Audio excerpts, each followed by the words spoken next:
आज हमारे साथ इस सेशन में आदर्श पटेल हैं। ये एमपी भोपाल के रहने वाले हैं और इन्होंने अपना बीटेक मैकेनिकल इंजीनियरिंग में एनआईटी भोपाल से किया है। प्रेजेंटली ये बीआरसी में भाभा एटॉमिक रिसर्च सेंटर में साइंटिफिक ऑफिसर के रूप में कार्यरत हैं। तो इस सेशन में मैं आपका बहुत बहुत स्वागत करता हूँ आदर्श जी। शुक्रिया। कैसे हैं आप आदर्श? जी बढ़िया, आप कैसे हैं? मैं भी बहुत बढ़िया हूँ। तो मैं आज आपसे बीपीसीएल के चयन प्रक्रिया के बारे में जानना चाहूँगा जी। तो सबसे पहला प्रश्न मेरा ये होगा कि आप थोड़ा बीपीसीएल के सिलेक्शन प्रोसेस के बारे में बताएं। देखा जाए तो मेनली दो ही स्टेज हैं उसके। पहला आपका रिटन गेट बेसिस पे वो आपको इंटरव्यू के लिए कॉल करेगा, देन आपको उसके मेन सेंटर में जाके इंटरव्यू के लिए अपीयर होना पड़ता है, तो उसके बाद फिर फाइनल रिजल्ट्स आउट होता है। तो बीपीसीएल का जो इंटरव्यू कॉलिंग होता है वो गेट के माध्यम से होता है, गेट के बेसिस पे होता है, या बीपीसीएल का कोई अपना भी ऑनलाइन एग्जाम होता है? जी, मैं बीपीसीएल के इंटरव्यू में 2018 में अपीयर हुआ था, तो उस टाइम पे वो सिर्फ गेट की बेसिस पे ले रहा था उस टाइम तक।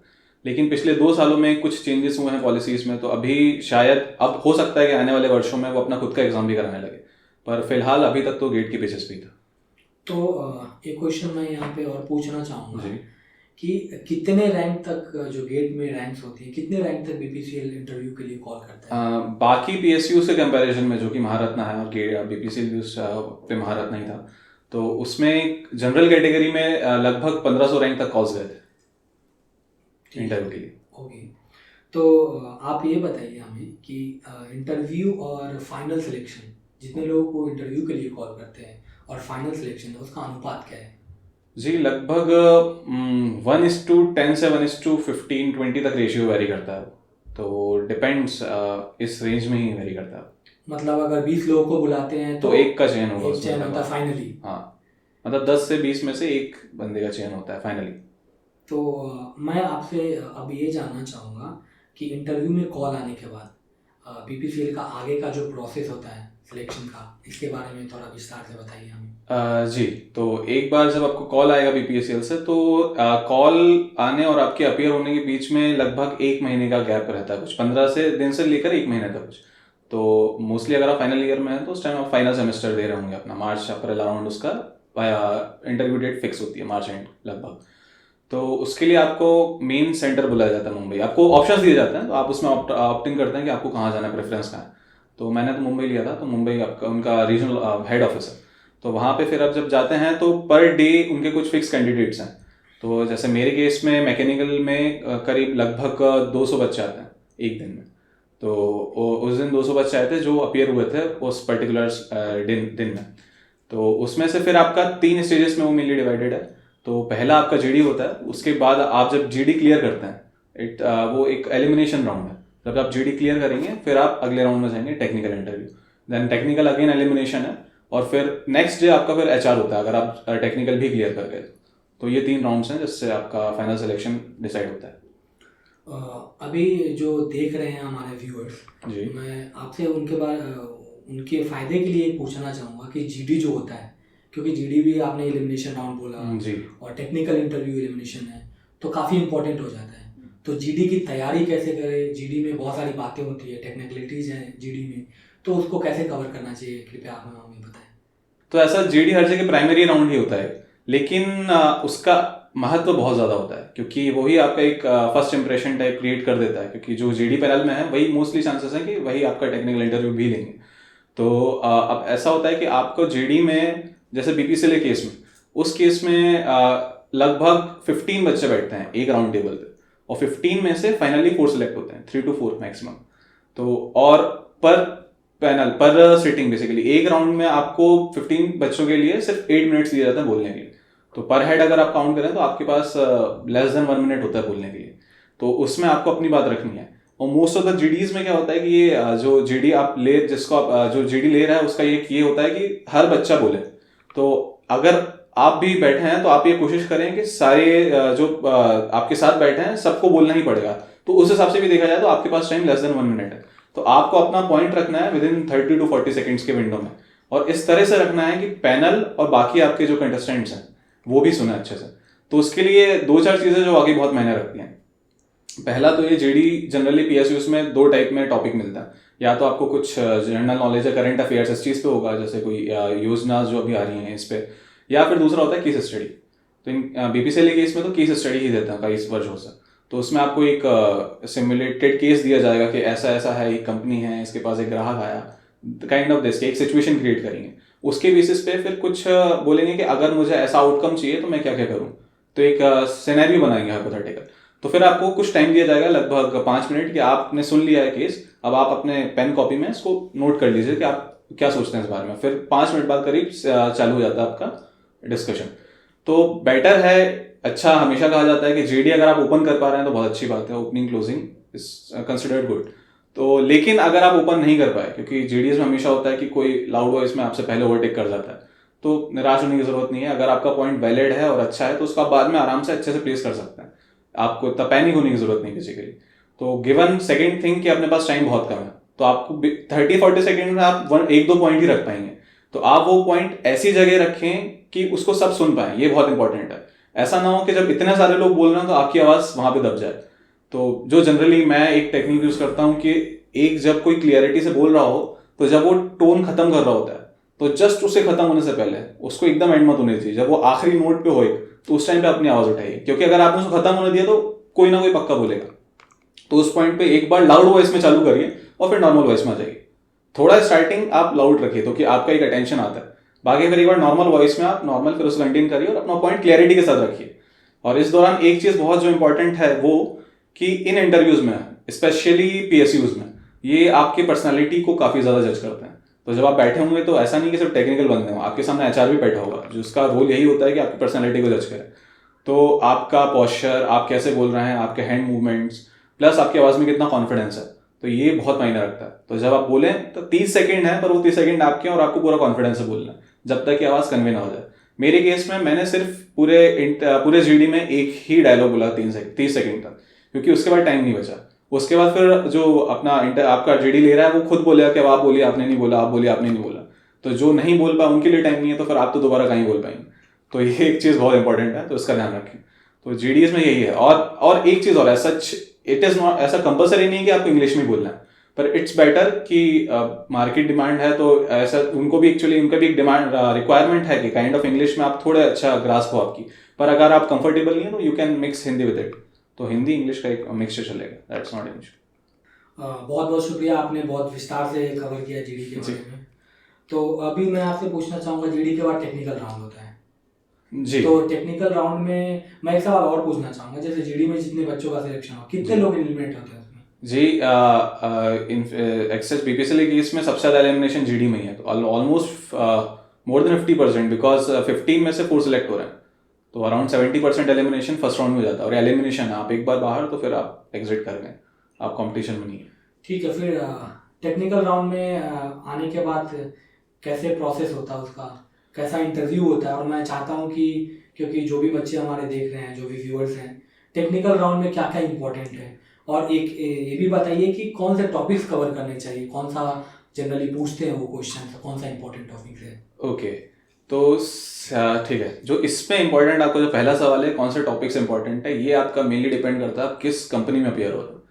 तो फोर्स से अगर आप कोई ऑयल सेक्टर कंपनीज में जा रहे हैं, IOCL हो गया, BPCL हो गया, तो ये इनका जो मेनली डीलिंग होती है ये अपना ऑयल से रिलेटेड होती है, जो एक फ्लूइड है बेसिकली, और दूसरा मशीनरी। तो इसमें जो सबसे इंपॉर्टेंट टॉपिक इनके लिए जो ये ट्रीट करते हैं वो होता है आपका फ्लूइड मैकेनिक्स एंड मशीनरी। तो ये 2 चीज़ में आपसे वो जरूर पूछेंगे। तो अगर ये आपका स्ट्रॉन्ग पॉइंट है तो आपसे पूछते भी, आपको कोई फेवरेट सब्जेक्ट इन केस, तो आप ये डायरेक्ट पुट कर सकते हैं। पर हमेशा बेटर यही होता है आप पुट वही करें जिसमें आप स्ट्रॉन्ग हो। तो अगर इनकेस आप नहीं है तो ऐसा जबरदस्ती नहीं आप इसमें पुट करें, वो एक आध बाद में सवाल पूछ लेंगे, बट इट्स बेटर जो आपका स्ट्रॉन्ग है सब्जेक्ट वही बताएं अगर वो पूछें तो। इन केस तो बेटर है आप ये सब्जेक्ट प्रिपेयर करके जाएं। लेकिन मान लीजिए दूसरी कोई PSU जैसे सेल है, स्टील अथॉरिटी, तो उसका ऑब्वियसली प्रोडक्ट जो है वो स्टील से रिलेटेड है, तो वो जो चाहेंगे कि मेरा जो कंटेस्टेंट है वो स्ट्रांग हो मेटलर्जी टाइप कॉन्सेप्ट में, लाइक आयरन कार्बन डायग्राम और जो आप मटेरियल प्रॉपर्टीज के बारे में बेसिकली। तो इट डिपेंड्स कि आप किस कंपनी में अपियर हो रहा है। तो जैसे मैंने कहा कि BPCL में फ्लूइड एंड फ्लूइड मशीनरी है। खैर ये सवाल जनरली वो नहीं पूछते कि आपका फेवरेट सब्जेक्ट बताइए। तो जब फिर जैसे ही मैं एंटर हुआ तो पैनल में से मोस्टली पैनल तो वही था जो GD के टाइम था, जैसा मैंने कहा, और साथ में वो HR पर्सन भी एक थे। तो मेरा पहले इंटरेक्शन हर कंटेस्टेंट का HR ही करते हैं। तो फिर वो आपसे जनरल सवाल पूछेंगे, आपका नाम क्या है, आप कहाँ से हैं, कहाँ आपने स्कूलिंग की, कहाँ कॉलेज किया। नेक्स्ट सेक्टर आपकी हॉबी क्या है, आपको थोड़ा कंफर्टेबल फील कराने के लिए। उसके बाद फिर टेक्निकल पोर्शन चालू होता है, जहाँ पे फिर वो हैंड ओवर करेंगे बाकी टेक्निकल एक्सपर्टीज को। तो फिर मैं जो सवाल है जो लगभग हर PSU में पूछा जाता है, इनफैक्ट नीति मुंबई आप जाएंगे तो वहाँ पे भी काफ़ी फेमस रहता है, तो वो है ये कि आपका मेजर प्रोजेक्ट एक्सप्लेन करिए। तो जस्ट इतना ही बोलेंगे, सीधे एक्सप्लेन करिए, ये पेन और पेपर आपको दे देंगे। तो मेरा भी पहला सवाल यही था। तो एक जो चीज़ इंपॉर्टेंट इसमें यह है, आपने इतना मैटर नहीं करता आपने मेजर प्रोजेक्ट में क्या किया, बिकॉज आप हर बच्चा रिसर्च नहीं कर सकता फाइनल ईयर में, ठीक है आपने, लेकिन जो भी किया है उसके बारे में आप डिफेंड कर पाओ उस टॉपिक को। आपको उतना पूरा इन डेप्थ होना चाहिए कि आपने जो किया वो क्यों किया और उसका आउटकम क्या था। अगर आप इतना सेटिस्फाई कर पा रहे हैं तो वो सफिशिएंट है। तो मेरे भी एक्चुअली मेरा थोड़ा मॉडलिंग टाइप था, तो मेरे से उन्होंने पूरा व्यूज वगैरह, ऑर्थोग्राफिक वगैरह वगैरह उसका पूछा कि इसके डिजाइनिंग में ये लेंथ वो लेंथ, तो थोड़ा इन डेप्थ जाते हैं वो मेजर प्रोजेक्ट के। उसके बाद फिर वो स्विच करते हैं सब्जेक्ट्स पे। तो सब्जेक्ट्स पे अब वो पूछ भी सकते हैं कि आपका फेवरेट सब्जेक्ट बताइए, नहीं भी पूछ सकते हैं। तो इनफैक्ट मेरे से पूछा था, जनरली 90% केस में पूछती हैं कि अपने 2 फेवरेट सब्जेक्ट पे बताइए, 2 या 3। तो फ्लूइड, वही जैसा फ्लूइड मैकेनिक्स और आपका मशीनरी, ये 2 उनके फेवरेट टॉपिक भी हैं। तो मैंने यहीं से स्टार्ट किया। तो उसमें फिर वो सवाल पूछते हैं, पर उनके सवाल एकदम थ्योरेटिकल नहीं होते, थोड़े प्रैक्टिकल होते हैं। फॉर एग्जांपल जैसे ये पूछेंगे कि स्पेसिफिक स्पीड ऑफ टरबाइन क्या है, पहला बेसिक सवाल वो आपने एक्सप्लेन किया। उसके बाद फिर वो आपसे पूछेंगे, अब मेरी एक है कि मेरे को यहाँ पे एक नया पंप इंस्टॉल करना है, ठीक है, तो मैंने एक पंप इंस्टॉल करना है जिसकी कैपेसिटी ऐसी होनी चाहिए, वो इतना आउटपुट दे, इतना वो दे, लेकिन मैंने देखा पिछले कुछ साल, फिर मैंने उसको इंस्टॉल करना है, तो आप मुझे इसके लिए एक बेसिकली पंप चाहिए रहेगा प्रोटोटाइप बेस। तो उसके लिए बोलेंगे आप कैसे इसको डिजाइन करोगे, किस बेसिस पे करोगे, वो उसको रिलेट करेंगे प्रैक्टिकल से। और एक प्रैक्टिकल सवाल ये भी उन्होंने पूछा था कि मेरे पास एक टरबाइन है जो बहुत सालों चल रही है, पर उसमें एक ये इशू आ रहा है कि इसका, फॉर से मुझे एग्जैक्ट याद नहीं, पर उसमें इसका एक डिस्चार्ज कम हो गया है, तो उसका क्या रीजन हो सकता है। तो इसमें आपका थ्योरी कुछ इतना ज्यादा काम नहीं आएगी, आपको बस थोड़ा एक कॉमन सेंस लगता है, लेकिन ऐसे सवाल आपको गाइड भी करेंगे, तो उसका इशू नहीं, क्योंकि प्रैक्टिकल नॉलेज उनको भी पता आपको इतनी नहीं है, तो आपको थोड़ा गाइड भी करेंगे। आप चाहे तो थ्योरी से रिलेट करके, लेकिन आप उसको हिट कर सकते हैं क्वेश्चन को। तो इस तरह के उनके सवाल होते हैं मिक्स्ड टाइप। देन उसके बाद फिर नेक्स्ट सब्जेक्ट में जाएंगे, मे बी सॉन्ग पूछ सकते हैं। एक और जो फेवरेट सब्जेक्ट है इनका इसका आईसी इंजन्स, बिकॉज इंजन से डील होता है, तो आईसी इंजन्स, लेकिन एक थोड़ा इन डेप्थ टॉपिक है, तो अगर आप उसे फेवरेट बोल रहे हैं तो मेक श्योर कि you are very strong in it, क्योंकि अगर पैनलिस्ट स्ट्रॉन्ग है तो IC engines is kind of a very big topic. तो आईसी इंजन्स भी पूछते हैं, ये भी एक जनरल टॉपिक है। और आईसी इंजन्स में भी mainly not theoretical, practical type, kinds of lubrication क्या होता है अपना, इनफैक्ट स्कूटर में, बाइक्स में जो आपका इंजन के अंदर लुब्रिकेशन है वो किस मैकेनिज्म से हो रहा है, वो उनको थ्योरी में वहाँ भी इंटरेस्ट नहीं है, तो वहाँ पे भी फिर वो प्रैक्टिकल सवाल पूछेंगे। इनफैक्ट आप कार के पीछे कुछ देख रहे हो कि नई टेक्नोलॉजी की आईवी टेक या दिस काइंड ऑफ क्वेश्चन, तो ये वो पूछेंगे उस आईवी टेक का मतलब क्या है, F4V लिखा है तो 4V का क्या सेंस है, तो मोस्टली प्रैक्टिकल। और ये चीज़ आपका सिर्फ ऑयल सेक्टर नहीं, ये स्पेशली जब आप इनफैक्ट कॉलेज में आप अपीयर हो रहे हो, वहाँ पे कंपनीज आ रही है, तो वो भी इस चीज़ से बहुत ज़्यादा फोकस करती हैं, तो ये आप थोड़ा ध्यान दें। बहुत बहुत शुक्रिया, आपने टेक्निकल इंटरव्यू को बहुत विस्तार से बताया। जी शुक्रिया। आपने एक बात ये भी बताया कि टेक्निकल और HR इंटरव्यू लेने वाले जो होते हैं एक ही साथ होते हैं जी। तो टेक्निकल इंटरव्यू एक बार पहले हो जाता है, टेक्निकल टीम को ओवर करने जाता है। HR में कैसे सवाल पूछते हैं, मतलब ऐसे सवाल ही पूछते हैं कि आप कंपनी क्यों ज्वाइन करना चाहते हैं? मैं चाहता हूं कि आप HR, क्योंकि HR इंटरव्यू का भी महत्व है, आप इसको भी थोड़ा विस्तार में बताएं हमारे दर्शकों को। जी बिल्कुल। देखिए एक्चुअली पहला जो फर्स्ट डे में आप जिस दिन जाते हो, तो उस दिन आपकी 2 चीज़ रहती हैं जो उसी सेम डे होंगी। एक है आपका GD, जब आप वो क्लियर करेंगे तो फिर आपका होता है टेक्निकल, तो ये दोनों चीज़ें सेम डे रहती हैं। और फिर उसके बाद अगर आप टेक्निकल भी क्लियर कर रहे हैं, तो मतलब टेक्निकल का अकेले का सिलेक्शन रेशियो करीब 50% है। तो अगर आप 4 लोग अपीयर होते हैं तो 2 लगभग सिलेक्ट होते हैं फॉर HR। तो ये उस फिर वो रिजल्ट कि कौन अपीयर हो रहा है HR में सेम डे आ जाता है। फिर नेक्स्ट डे आपका होता है HR इंटरव्यू। तो HR में एक्चुअली एक चीज़ और मैं ऐड करना चाहूँगा कि टेक्निकल इंटरव्यू में एक जो चीज़ वो बहुत ज़्यादा फोकस करते हैं एक और, कि आपको उनको ट्रस्ट दिलाना है कि आप उनकी कंपनी एक बार आ गए तो आप उसको लीव करके नहीं जाएंगे, और आप उन्हीं की कंपनी क्यों आना चाह रहे हो। क्योंकि अगर उनको लगा कि आप अच्छे कंटेस्टेंट हो तो ये सोचेंगे कि आपके पास और भी ऑप्शन है, तो आप यहाँ क्यों आएंगे। तो आपको उनको अच्छे से कन्विंस कराना होता है। प्लस वो आपसे ऐसे भी सवाल पूछेंगे कि अगर मैं आपसे ऐसा काम, कल को ऐसी सिचुएशन आती है कि आपको एक ऐसा काम करना है जो एक इंजीनियर के लिए थोड़ा लो लेवल है, तो क्या आप वो करेंगे, या इस तरह के सवाल कि आप कंपनी में काम कर पाएंगे कि नहीं। तो वहाँ पे आपको उनको ट्रस्ट दिलाना पड़ेगा। तो उसके लिए आपको थोड़ा सॉलिड स्टेटमेंट्स बोलने पड़ेंगे कि हाँ ऐसा जो भी है मैं करने को तैयार हूँ, या आपको बेसिकली कन्विंस कराना है उनको, एक ये चीज़ है। तो ये टेक्निकल से अलग है, पर ये बहुत मायने रखता है, तो इस चीज़ पे आप ध्यान दीजिए। फिर हाँ, तो HR में फिर आपका अगले दिन HR होता है। तो HR में जो जितना मैंने देखा है, तो उस हिसाब से ऐसा कुछ फिक्स नहीं है कि HR राउंड में सिर्फ आपका HR ही होगा। मतलब आपसे ऐसे सवाल पूछेंगे पर्सनल हो थोड़ा, कि कहाँ से हो, क्या हो, ये एम वगैरह एम्बिशंस, ये रहता है।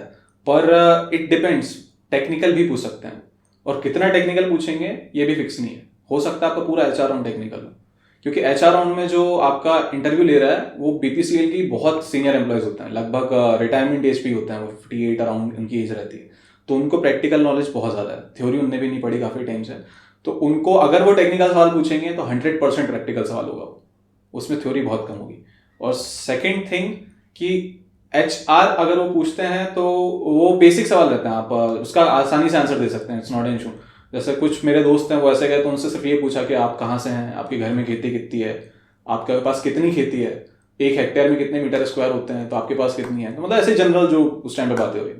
पर मेरे केस में तो मेरा पूरा टेक्निकल चला था, तो मे बी इस चीज़ का रिलेशन पता नहीं, मे बी शायद थोड़ा गेट रैंक से हो सकता है, या फिर ये इस चीज़ पे भी डिपेंड करता हो कि 2 राउंड में पिछले आपने कैसा परफॉर्म किया, तो इसको आगे ले या नहीं ले, तो थोड़ा और टेक्निकल जज करते हैं, या जो भी है मतलब। लेकिन टेक्निकल भी हो सकता है। मेरे से काफ़ी टेक्निकल सवाल पूछे थे, जैसे कि एक दो मैं आपको एक बताता हूँ। कि एक था कि आप पेट्रोल पंप जाते हो, मैंने कहा हाँ जाते हैं, तो उसमें आप गाड़ी में जब पेट्रोल भरवा देखते होगे, पेट्रोल भर रहे हैं, तो उनके हाथ में जो एक मशीन रहती है, इससे पेट्रोल भरते हैं, और जो पाइप रहता है उसमें, तो नीचे से पेट्रोल आ रहा है, ये सब, तो उसमें जो पंप है वो कौन सा है। तो ये एक सवाल पूछा था मेरे से, और उस पंप की वर्किंग क्या है, कैसे एग्जैक्टली वो काम करता है। तो एक ये सवाल था, और दूसरा एक और जो बहुत प्रैक्टिकल सवाल पूछा था उन्होंने कि फॉर से नीचे है पेट्रोल, तो मैं ऐसे क्यों नहीं कर सकता कि एक टंकी में उसे फिल करके बाहर ही रख दूँ और सीधे नल में, ऐसा टॉटी जैसा अपन लगाते हैं फिक्सर, नल लगा के सीधे वहीं से पेट्रोल ले लूँ।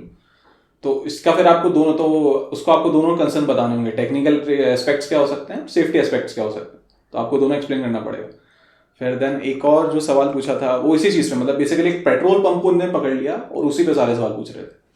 और फिर एक सवाल था कि फॉर से आपको एक टैंकर आया पेट्रोल का, और आपसे बोला गया है कि आपको एक मशी ग्राउंड है, थोड़ा मिट्टी है, ऐसा दलदला टाइप ग्राउंड है, और उस पर आपको वो टैंक रखना है। तो क्या क्या एग्जैक्टली आप स्टेप टू स्टेप कैसे रखेंगे, एक कुछ पर्टिकुलर अमाउंट ऑफ मुझे बता दिया, इसका कैपेसिटी इतनी है इसकी, कुछ 1000 गैलन जो भी था, एक कुछ कैपेसिटी दिया था, तो उसको आप कैसे रखेंगे, स्टेप बाय स्टेप हम पूरा सेफ्टी प्रोसीजर बताइए।